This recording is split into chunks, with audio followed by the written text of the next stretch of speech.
Hey guys, welcome to my YouTube channel study with Dev Bhoomi. Friends, आज हम लोग इस वीडियो में उत्तराखंड मॉक टेस्ट का पार्ट 145 देखेंगे। इस सीरीज़ में आपको उत्तराखंड जीके के 20 मोस्ट इंपॉर्टेंट क्वेश्चंस देखने को मिलते हैं, जो आपको यूके पीसीएस और यूके टप्लस के जितने भी एग्जाम हैं उन सभी में आपकी काफ़ी मदद करेंगे। गाइस, अगर आपको वीडियो अच्छी लगती है तो वीडियो को लाइक करें, कमेंट करें और वीडियो को अपने दोस्तों के साथ ज़रूर शेयर करें। तो चलिए ज़्यादा टाइम ना ख़राब करते हुए वीडियो को शुरू करते हैं। तो आज का पहला क्वेश्चन है, राज्य गठन के समय प्रदेश में कुल कितनी तहसीलें थीं? काफ़ी महत्वपूर्ण क्वेश्चन है गाइस ये। राज्य गठन के समय प्रदेश में कुल कितनी तहसीलें थीं? तो आप याद रखना कितनी तहसीलें थीं? 49, ठीक है, 49 थीं। अगर आपसे क्वेश्चन करिए कि वर्तमान में तहसील कितनी है, तो ये है 110। कितनी है? 110। सर्वाधिक तहसील जो है वो है पिथौरागढ़ में, ठीक है। सर्वाधिक तहसील अगर आपसे पूछ लेता है तो वो है पिथौरागढ़ में। कितनी? 13। और पूछ ले कि सबसे कम तहसीलें कहाँ पर हैं, तो आप याद रखना हरिद्वार, ठीक है, हरिद्वार। और दूसरा है रुद्रप्रयाग, ठीक है। दूसरा कौन सा है? रुद्रप्रयाग। यहाँ पर जो है चार चार तहसीलें हैं। कितनी हैं? चार चार तहसीलें हैं। अगला क्वेश्चन हो जाएगा, अंग्रेजी शासनकाल में गढ़वाल में कितनी पट्टियाँ थीं? तो अंग्रेजी शासनकाल में गढ़वाल में कितनी पट्टियाँ थीं? तो आप याद रखना, देखिए पट्टियों को क्या मतलब किस नाम से जाना जाता है? पटवारी क्षेत्र के नाम से, ठीक है। पट्टियों को क्या कहते हैं? पटवारी क्षेत्र के नाम से भी इनको जाना जाता है। तो ये थी 86 पट्टियाँ। कितनी थी? 86 पट्टियाँ। अब देखिए जो अंग्रेजी शासनकाल था उस समय पर अगर आपसे क्वेश्चन कर लेता है कि कुमाऊँ में, ठीक है, कुमाऊँ में, कि कुमाऊँ में कुल परगने कितने थे, ठीक है, कुल परगने कितने थे, तब आपका आंसर हो जाएगा 19। अगर आपसे पूछ लेगा कि पट्टियाँ कितनी थी, ठीक है, पट्टियाँ या इनको क्या बोलते हैं? पटवारी क्षेत्र, तो ये थे 125। वहीं गढ़वाल में अगर आपसे पूछ ले कि जो अंग्रेजी शासनकाल था, गढ़वाल में कुल परगने कितने थे, तो गढ़वाल में जो कुल परगने थे गाइस वो कितने थे? 11। कितने परगने थे? 11। और पट्टियाँ कितनी थी? तो ये थी 86। कितनी थी? 86। अगला क्वेश्चन हो जाएगा, निम्न में से कौन सा युग्म राज्य में लोकसभा की सीटों से संबंधित नहीं है, ठीक है। तो यहाँ पर लोकसभा की सीटों की बात चलिए तो आपको पता है यहाँ पर लोकसभा की कितनी सीटें हैं? 5। कितनी हैं? 5। अब देखिए इसमें आपने वो युग्म मतलब देखना है जिसमें ये पाँचों हैं, ठीक है। तो आपको पता है, देखिए सबसे पहले इसमें कौन सा आता है? अगर सबसे पहले हम लोग बात करें तो सबसे पहला आता है, देखिए हरिद्वार। कौन सा आता है गाइज? हरिद्वार। हरिद्वार के बाद आता है हमारा कौन सा आता है? टिहरी। कौन सा आता है? टिहरी। फिर आता है हमारा पौड़ी। फिर आता है उसके बाद अल्मोड़ा। अल्मोड़ा देखिए एससी के लिए आरक्षित है, ठीक है। लोकसभा की जो सीट है अल्मोड़ा, ये एससी के लिए आरक्षित है। उसके अलावा आता है नैनीताल, ठीक है, नैनीताल। तो ये हमारा किस ऑप्शन में है? ऑप्शन बी में, ठीक है। अल्मोड़ा, हरिद्वार, नैनीताल, पौड़ी, टिहरी। देखिए ये आपको याद भी होने चाहिए, यही आपको याद नहीं होना चाहिए कि लोकसभा सीटें 5 हैं। आपको नाम भी याद होने चाहिए। आपको पता है हरिद्वार और देहरादून में बड़ा कन्फ्यूजन होता है, इन दो में बड़ा कन्फ्यूजन होता है, ठीक है। कुछ बच्चे जो है पता है हरिद्वार को और देहरादून दोनों को काउंट कर लेते हैं, ठीक है, दोनों को ही काउंट कर लेते हैं, जहाँ पर जो है वो यहाँ से क्वेश्चन गलत हो जाता है। तो आप याद रखना, पहले आता है देखिए हरिद्वार, उसके बाद आपका पौड़ी, टिहरी अगर आप लाइन से देखेंगे तो, ठीक है, फिर अल्मोड़ा, फिर नैनीताल, इस तरह से। यानी ऑप्शन बी जो है इसमें राइट हो जाएगा। वहीं राज्यसभा की सीटें यहाँ पर कितनी हैं? तो राज्यसभा की सीटें हैं यहाँ पर 3। अगला क्वेश्चन हो जाएगा, राज्य के किस स्थान से ईंटों पर उत्कीर्ण लेख मिले हैं? तो राज्य के किस स्थान से जो है ईंटों पर उत्कीर्ण लेख मिले हैं?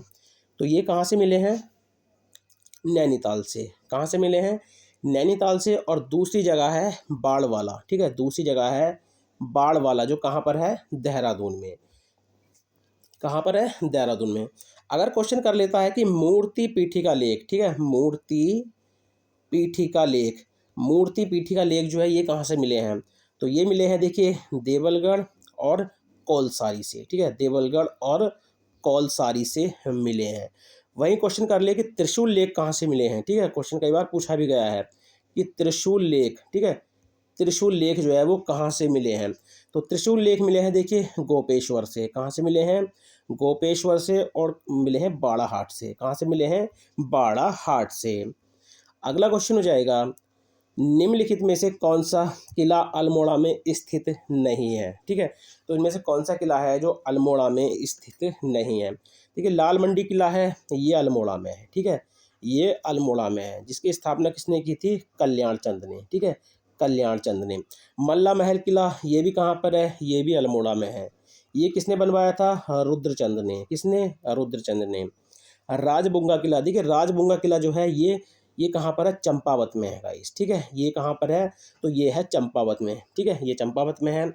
और इसको किसने बनवाया था? सोमचंद ने। किसने बनवाया था इसको? सोमचंद ने। खगमरा किला भी कहाँ पर है गाइस? ये भी अल्मोड़ा में है, और इसको बनवाया था भीष्मचंद ने। किसने बनवाया था इसको? भीष्मचंद ने। अगला है, सरला बहन ने लक्ष्मी आश्रम की स्थापना कब की? तो देखिए सरला बहन ने लक्ष्मी आश्रम की स्थापना जो की थी वो की थी कौशानी में। कहाँ पर की थी गाइज? कौशानी में। और कब की थी? तो 1941 में। कब की थी? 1941 में। सरला बहन का आपने पूर्व नाम याद रखना है, हाइलामन। क्या नाम था इनका पूर्व नाम? हाइलामन। ठीक है, और लक्ष्मी आश्रम से दो जुड़ी, मतलब दो सगी बहनें थीं जो लक्ष्मी आश्रम से जुड़ी हुई थी और जिन्होंने सर्वोदय का प्रचार प्रसार किया था। ठीक है, वो कौन थी? एक तो थी कमला। ठीक है, एक थी कमला और दूसरी थी बसंती। ठीक है, दूसरी कौन थी? बसंती। तो ये लक्ष्मी आश्रम से जुड़ी दो सगी बहनें थी, कमला और बसंती। इन्होंने जो है सर्वोदय का प्रचार प्रसार जो है किया था यहाँ से। ठीक है, चलिए अगला क्वेश्चन हो जाएगा, टिहरी नरेश मानवेंद्र शाह ने पृथक राज्य आंदोलन को अपने स्तर से कब शुरू किया? तो टिहरी नरेश मानवेंद्र शाह ने जो है देखिए पृथक राज्य आंदोलन को अपने स्तर से जो है कब शुरू किया था? तो आप याद रखना 1957 में। ठीक है, 1957 में। अगला क्वेश्चन हो जाएगा, निम्न में से किसकी स्थापना सही नहीं है? ठीक है, पर्वतीय विकास जन समिति 1950 में बिल्कुल सही है। पर्वतीय विकास परिषद, ठीक है, पर्वतीय विकास परिषद 1969 बिल्कुल सही है। उत्तराखंड युवा परिषद 1967, देखिए 1967 में नहीं हुई थी उत्तराखंड युवा परिषद की स्थापना, 1976 में हुई थी। कब हुई थी? 1976 में। तो ये जो है इसमें हमारा सही नहीं है। उत्तराखंड राज्य परिषद 1979, ये भी बिल्कुल सही है, यानी इसमें सी जो है हमारा गलत था। और उत्तराखंड युवा परिषद की स्थापना 1967 में ना हुई, कब हुई थी? 1976 में। अगला क्वेश्चन हो जाएगा, निम्न में से किस क्षेत्र में भूस्खलन तथा भारी कटाव के कारण गहरी घाटियां पाई जाती हैं? ठीक है, पाई जाती हैं, ये इस तरह से। ठीक है, पाई जाती हैं। तो ये किस क्षेत्र में पाई जाती हैं? तो आप याद रखना शिवालिक क्षेत्र में। ठीक है, शिवालिक क्षेत्र की ऊंचाई की बात करें तो 700 से 1200 मीटर तक जो है शिवालिक क्षेत्र की ऊंचाई है। ये जो श्रेणी है देखिए हिमालय की सबसे नवीन श्रेणी है। ठीक है, सबसे नवीन श्रेणी है। नवीन श्रेणी होने के कारण जो है इसमें जीवाश्म मिलते हैं। क्या मिलते हैं? जीवाश्म।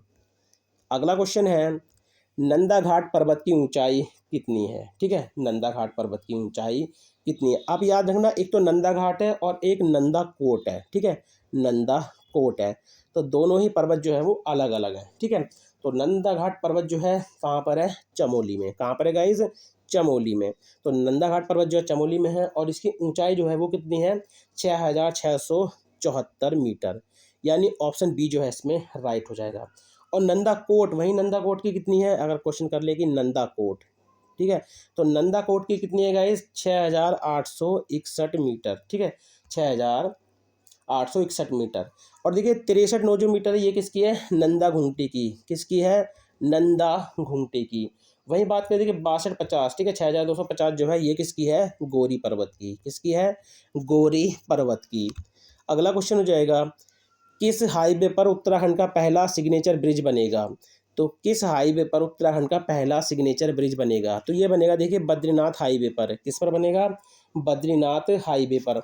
अब देखिए ये बद्रीनाथ हाईवे अगर मेन जगह पूछ ले तो आप याद रखना नरकोटा। ठीक है, नरकोटा में बनेगा ये। नरकोटा है चमोली में। कहाँ पर गाइस? ये चमोली में। कहाँ पर गाइस? ये चमोली में। अगला क्वेश्चन हो जाएगा, प्रसिद्ध कविता सिंहनाद किसकी है? तो देखिए प्रसिद्ध जो कविता है सिंहनाद ये किसकी है?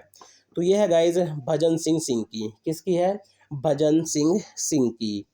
अगला क्वेश्चन हो जाएगा, दिनगाश, ठीक है, दिनगाश अभिलेख किस जिले से प्राप्त हुआ है? तो दिनगाश अभिलेख जो है ये किस जिले से प्राप्त हुआ है? तो आप याद रखना पिथौरागढ़ से। ठीक है, पिथौरागढ़ से। याद रखना जो महेश्वर जोशी हैं, ठीक है, जो महेश्वर जोशी हैं, ठीक है, जो महेश्वर जोशी हैं, आप इनको नाम याद रखना, महेश्वर जोशी, ठीक है, महेश्वर जोशी, ठीक है। तो महेश्वर जोशी जो है कुमाऊनी भाषा का जो प्रथम तिथि युक्त नमूना है वो दिंगास अभिलेख को मानते हैं, ठीक है, दिंगास अभिलेख को मानते हैं, जो कहाँ से मिला है, पिथौरागढ़ से। अगला है वुड स्टॉक स्कूल मसूरी की स्थापना कब हुई। तो वुड स्टॉक स्कूल जो मसूरी है गाइस, इसकी स्थापना कब हुई थी। तो आप याद रखना 1901 में। कब, 1901 में। सेंट जॉर्ज कॉलेज जो है देखिए, उसकी स्थापना 1853 में हुई थी, ठीक है, आपने वो याद रखना। उसके अलावा देखिए आपने शेरवुड याद रखना है, शेरवुड कॉलेज जो आपको पता है कहाँ पर है, नैनीताल में। ये काफ़ी पूछा जाता है। तो इसकी स्थापना हुई थी 1869 में, ठीक है।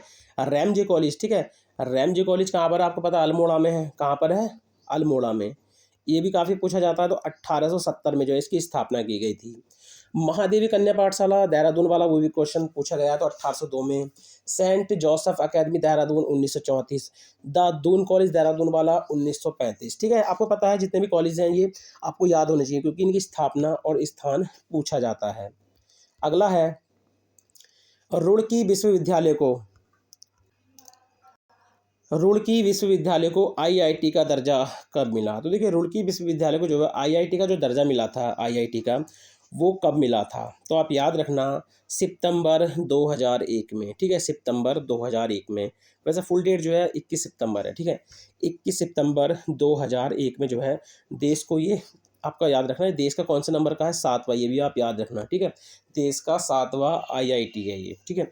उसके अलावा देखिए जो रुड़की इंजीनियरिंग कॉलेज है ये देश और एशिया का सबसे पुराना इंजीनियरिंग कॉलेज था, ठीक है, सबसे पुराना इंजीनियरिंग कॉलेज था, जिसकी स्थापना हुई थी 1847 में, ठीक है। कब हुई थी इसकी स्थापना, 1847 में। 1854 में जो है देखिए, 1854 में जो है इसका नाम क्या हो गया था, Thomson college of civil engineer. स्वतंत्रता के बाद इसका नाम थॉमसन कॉलेज ऑफ इंजीनियरिंग रखा गया था। और 1949 में, याद रखना, 1949 में जो है इसको विश्वविद्यालय का दर्जा मिला था, ठीक है, 1949 को विश्वविद्यालय का जो है इसको दर्जा मिला था। अगला है आरोही परियोजना की शुरुआत कब हुई। तो आरोही परियोजना जो है आपको पता है देखिए कंप्यूटर प्रशिक्षण से, याद रखना, कई बार ये पूछा गया क्वेश्चन, ठीक है। तो ये जो है आरोही परियोजना अध्यापक और जो विद्यार्थी हैं उनको कंप्यूटर में प्रशिक्षण देने के लिए शुरू की गई थी। कब, मई 2002 में। अब देखिए मई से आप या माह से आप याद रखना माइक्रोसॉफ्ट, क्या याद रखना आप, माइक्रोसॉफ्ट, ठीक है। और ई से आप याद रखना इंटेल, ठीक है, इंटेल। और इन दोनों के द्वारा शुरू की गई तो आप याद रखना 2002 में। तो आप आराम से याद रख सकते हो कि आरोही परियोजना को जो है मई 2002 में इनके सहयोग से शुरू किया गया था, माइक्रोसॉफ्ट और इंटेल के द्वारा, ठीक है। तो आप यहाँ से इसको याद कर सकते हैं। अगला क्वेश्चन हो जाएगा कोटली भेल परियोजना किस नदी पर स्थित है। तो कोटली भेल परियोजना किस नदी पर स्थित है। तो आप याद रखना गंगा नदी पर जो है ये स्थित है। और गंगा नदी पर, और कहाँ पर है, टिहरी में। कहाँ पर है गाइस, ये टिहरी में। अगला क्वेश्चन हो जाएगा Kumaon motor honours union limited की स्थापना कब हुई। तो Kumaon motor honours union limited की जो स्थापना है वो कब हुई थी। तो आप याद रखना 1939 में। वहीं आपसे पूछ ले कि Garhwal motor honours union limited की स्थापना कब हुई थी। तो वो है 1941। कब है, 1941। तो Kumaon motor honours union limited की स्थापना 1939 में हुई थी। कहाँ पर, काठगोदाम में। कहाँ पर, काठगोदाम में।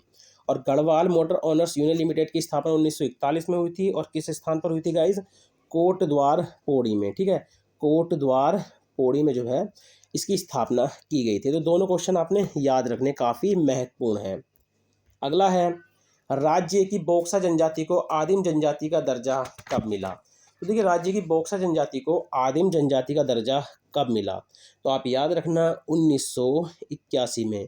आपको पता है जो सर्वप्रथम आदिम जनजाति का दर्जा मिला था, सर्वप्रथम आदिम जनजाति का जो दर्जा मिला था वो किसको मिला था, ठीक है।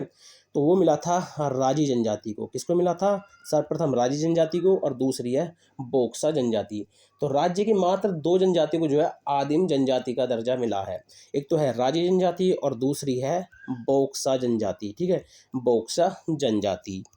अगला क्वेश्चन हो जाएगा जनगणना ठीक है। जनगणना 2011 के अनुसार सर्वाधिक 10 की वृद्धि दर वाला जिला कौन सा है?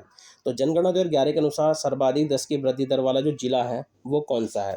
तो आप याद रखना, उधम सिंह नगर। कौन सा है? उधम सिंह नगर। और सबसे कम 10 की वृद्धि दर वाला जिला कौन सा है? तो वो है पौड़ी। कौन सा है गाइस? वो है पौड़ी। तो गाइस ये थे आज के उत्तराखंड जीके के 20 मोस्ट इंपॉर्टेंट क्वेश्चन। आपके 20 में से जितने भी मार्क्स आते हैं आप कमेंट के माध्यम से जरूर बताएं। गाइस अगर आपको वीडियो पसंद आती है तो वीडियो को लाइक करें, कमेंट करें और वीडियो को अपने दोस्तों के साथ जरूर शेयर करें। अगर आप फर्स्ट टाइम हमारे चैनल पर हैं तो आप हमारे चैनल स्टडी विद देवभूमि को सब्सक्राइब कर सकते हैं। तो चलिए मिलते हैं अपनी नेक्स्ट वीडियो में। Thank you for watching.